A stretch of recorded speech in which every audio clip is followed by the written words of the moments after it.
This is Get Real with Bob and Stacy, the show that helps you learn about the mortgage and real estate markets. Get the inside scoop from their expert list of guests and have some fun along the way. Now, here's Bob Gallagher and Stacy Alcorn. Welcome back. You're listening to Get Real with Bob and Stacy. You're joining us for our Leaders and Legends segment, and our first guest today is Doug Box, certified family business advisor as well as a published author. Welcome to the show, Doug. Thank you, Bob. It's great to be here. So I want to give some background on Doug. He is a family business advisor, author, and public speaker. He's entertained audiences around the country at family business forums and as a guest lecturer at top universities. Through his thoughtful presentations, he tells his own family's incredible story, Texas Patriarch, the rise and fall of a family business, disclosing his unique insight on family business growth, success, and failures. He has published 2 books, Cutter Frisco, Growing Up on the Original South Fork Ranch in 2014, and his newest book, which he published this year, Texas Patriarch, A Legacy Lost. Doug has been featured in a number of newspaper and magazine articles, and he's made appearances on network TV and radio. So first, Doug, tell us about your books. Well, first of all, Stacy, thank you for having me on the show. It's great to be with you and Bob. Well, Texas Patriarch, A Legacy Lost is a memoir, a true life story of my growing up, in the lap of Texas luxury. Mm-hmm. My father was one of these larger-than-life figures who could seemingly do no wrong. He rose up out of poverty. He played professional football for the Detroit Lions. Wow. He joined the Marines, fought in World War II and the Korean War, and scaled the American dream. Mm-hmm. And then toward the end of his life, a couple of missteps put the enterprise in great jeopardy, and then we didn't have a lot of good forward planning in place. And when he unexpectedly died of a heart attack at the age of 70, all heck broke loose. Wow. And my 3 older brothers and I ended up suing each other in court. Wow. So I wrote this book as a cautionary tale to help families be smarter and work harder about preserving their family wealth enterprise. So what kind of business was it that your father built? We were in oil and gas, okay. Offshore Louisiana in the Gulf of Mexico, and we also had a cement business, a very profitable cement plant mm-hmm. south of Dallas. Mm-hmm. And so those 2 businesses were the core of our family's business, and they were good complements to each other because it was like when one of them was down, the other one seemed to be doing better. So right. It was a good mix. And were you and your brothers working in the business prior to your father's passing? Yes, and that was one of the problems. Dad was one of those strong, controlling figures who, wanted all of his sons. He had 4 sons. I was the youngest of the 4. He wanted all 4 of us to work for him in the business, mm-hmm. which, looking back, I'm not sure that was very well conceived. But that's kind of how men of that generation were. Mm-hmm. They believed in, controlling everything, and it was that sort of that Marine Corps command and control thing. And so I never wanted to work in the business. I never wanted to work for my dad. Not that I had anything against him. I just mm-hmm. I had other interests, which we talked about a little bit earlier. And so, yeah, all 4 of us worked in the business, and that became a huge problem later on because we didn't really have any way of understanding how difficult it was going to be to work together, especially after our father passed away. Right. As long as he was around, everything was cool. Mm-hmm. I mean, he was the judge, jury, and executioner. But when he suddenly departed from his sudden death, mm-hmm. Caught everybody by surprise, and we were like, caught flat-footed, and we're right. like trying to deal with each other. And now instead of my dad signing my payroll check, one of my brothers is signing my payroll wow. check. Well, that gets pretty ticklish. Right. Wow. You were sharing a statistic earlier that you said family-owned companies, 60 to 70% will fail from generation 1 to 2. Generation 2 to 3 will see a 90% fail rate. Like, that's incredible. Why does that happen? You know, Stacy, you're so right on. Those statistics they've done a lot of studies on this. These are well-born numbers, and the reason is, well, there's all kinds of reasons, but just in general, the reason is a lack of planning. Most family-owned companies, well, for that matter, most non-family-owned companies or businesses have little formal succession plans written down. They are not worried about that because they're worried about making money.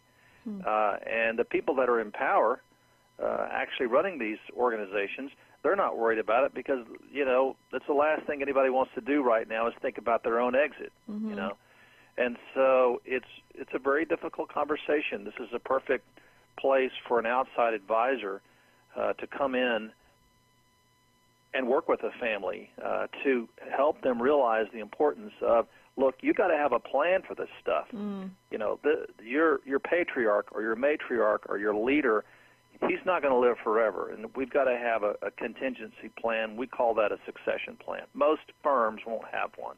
Like 90% of them don't have them. It's so interesting because even with Bob owns a big mortgage company, and that was a family business and got passed down basically to one child out of several. So what was the thought process when your dad did that? Well, we started together, so I already owned half. So you guys originally started it. Yeah, and then I was the only one that had the resources to buy him out. So, interestingly enough, though, other siblings do work in the business, but it's never been a problem for us. Luckily. Wow. It's so interesting. Well, you raise a good point because so 2 out of 3 of family-owned firms don't make it, which means that 1/3 of them do. And a lot of the times, what we find through the research is that what accounts for the 1/3 that do make it through, sometimes it's just luck. You know, and it sounds like there was an element of that. And I'm not saying that you guys didn't do a lot of good stuff, but it sounds like things just had a way of sort of working out serendipitously for you guys, Bob. I don't know. Wow, that's so interesting. So can you share with us like a success story of a business that you've helped, a family business that you've assisted? Yeah, there's a great, several instances. There's a great little family business here in Dallas that I don't think they'd mind me saying their name because it'd be good PR for them. JPS Graphics Corporation here in Dallas, Johnson Printing Services.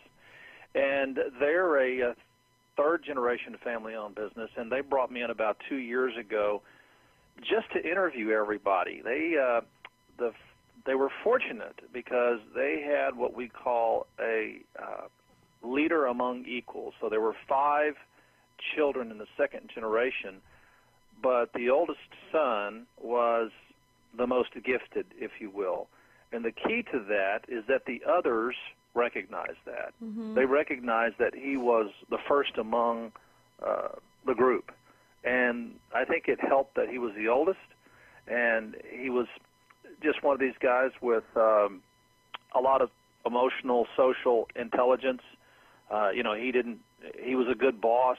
He was good to his siblings who deferred to him. And, you have this sort of, I don't want to call it purely luck, but it was just something that, had he not been, had Bob Johnson Jr. not been the guy that he was, I don't think this thing would have worked out nearly as well. If he had been, arrogant or what it really comes down to is leadership.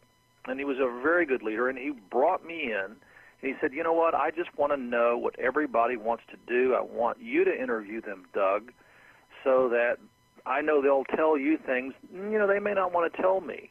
And so I came in and did all the work and, produced a discovery. I just really applaud what the Johnson family did here in Dallas because they were able to, engage outside advice to help them, prepare for the next generation's succession. And so that's a really great. The business is growing. They're doing well. People are making money, and they're happy. That's what it's all about. That's awesome. Have either of you seen the television show Bloodlines? No, I haven't. I haven't even heard of it. Have you seen it, Doug? I've seen previews for it, yes. Oh, because Bloodlines is about a family business, but it's just interesting. It's like it's got all kinds of stuff involved, but it's a family business, and the patriarch of the family unexpectedly passes away. But you really get to see how, and I think it's true in every business, that even the siblings that are not involved in the business, they end up getting involved because it's part of the family dynamic, whether or not you're involved in the actual business. Mm-hmm. Yeah.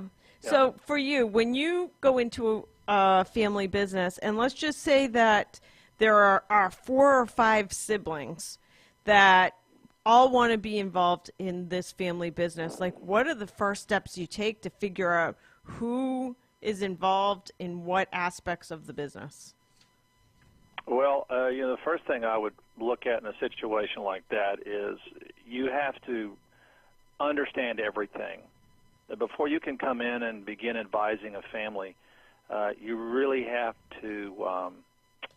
There's a learning curve that you really have to go through. One of the key things is, as an advisor, we all struggle with this. You don't give advice too soon, because you've got to have a depth of understanding about their family and about their business before you can do anything. Sometimes the surface, issue is not the real issue. So this is a little bit like psychology. I think of myself as a shrink for the family business, and you've got to have the luxury of time to go in there, Right. get to know people, and understand the business and the family dynamics. Of course, the first thing I would do, to be a little more specific, is I would try to figure out, is there a viable role for every family member? Does Right. everybody actually have a real job, or Right. is this some sort of corporate welfare job? Because if it is, that can sometimes lead to friction. If sibling A is the heavy and doing a lot of the hard lifting, and the others are sort of slackers, over time that's going to wear away at their relationship. So the first thing I would try to do is figure out how real are the roles and jobs that everybody is going to play in this business. What role is everybody going to play, and how is that all going to fit together, Right. and how well does it fit together? Right. I'm curious with your personal story and what you went through. Do you still speak to any of your brothers? Yes, I do, and fortunately, I get along very well. I had 3 brothers. One of them has unfortunately passed away, and the other 2 that are left, we're very cordial, but we do not talk about this story because it did not end well, Right. and so we're able to talk about other pleasantries Right. in a very good way. We can That's talk about great. the Cowboys. Yes. And we can talk about the weather and whatever, but we don't go to this story because it's just something that, as I said, it was very much a story of loss. Our family lost a lot, and so we just don't go there. So in our market, the Massachusetts market, one fairly recent and very famous story, very similar to this, where a family became divided, which divided a massive company, is Market Basket and the Demoulas family. Are you familiar with it at all? No, I'm not, but I bet my partners up there in Boston are. Oh, it was massive. So Market Basket is like the biggest grocery store chain throughout New England. Massive. And it was, were they an uncle and a nephew? Well, it was the grandfather started it. Then the brothers inherited it when the grandfather passed away. His 2 sons, but one son died very early on before it started expanding. So it was basically one brother who expanded it. Well, the kids of the 2 original sons are the ones that just went into an all-out war. Oh, it was so public. Yeah. Like basically the entire Market Basket organization went on strike for several months. It was crazy. Because one cousin fired Yes. the CEO Yes. that was running it Oh my when God. he took over the board. It was ugly, and it was on TV, the constant. newspapers. Yeah, it was around the clock. And like nobody could food shop. Like you'd Yeah, go I in know. and the places were bare, and it was like you were a trader. If you went into one Yeah. of the Market Oh, no. Basket grocery stores, it was massive. But basically, it created a forced buyout by one of the Right. siblings. Basically, Well, yeah, the other Yeah. cousin got it back. But the interesting thing is, a lot of people thought that the store would be ruined, and in the end, it wasn't. They actually, the day it was the buyout happened, right. everybody started going back again. It Yes. was crazy. So it's interesting. There's a book on it. I have not read the book yet, but Sounds like a great read. yeah, it really makes you realize, and I think it even gets further complicated. Like I look in my own business, I have 23 real estate offices, so it's kind of a family business, but I do have a business partner. So it's kind of similar, like we both have families that are involved in the business, so it complicates things even more. Yeah, and we've Yeah, all I'll ask my partners in Boston. I've got a partnership, believe it or not, with a firm in Boston, Continuity Family Business Consulting, Yep. and I'll ask them about that. They should have hired Doug Baumel and Blair Yes. Tripp for the job because they're right there local. I'm sure they know the story. Yes. yeah. I think the very governor well. actually had to get involved He in it. did. Believe it or not. It was really nuts. Yeah. Yeah, it was an interesting Yeah. story. Yeah, no, that would be a great read. Yeah. So Market it- Basket. Yes, Market Basket and the DeMoulis family. Crazy, crazy stuff. Yeah. Well, there you go. I mean, that's the prime example that everyone's, if you want to, you have a better example than I do of how this thing can, the wheels can come off these things and Yes. become very dysfunctional, Yep. and not just do damage to the business, which is bad enough, but strain family relationships, Exactly. which is the worst thing in the world that you can do is mess up your family.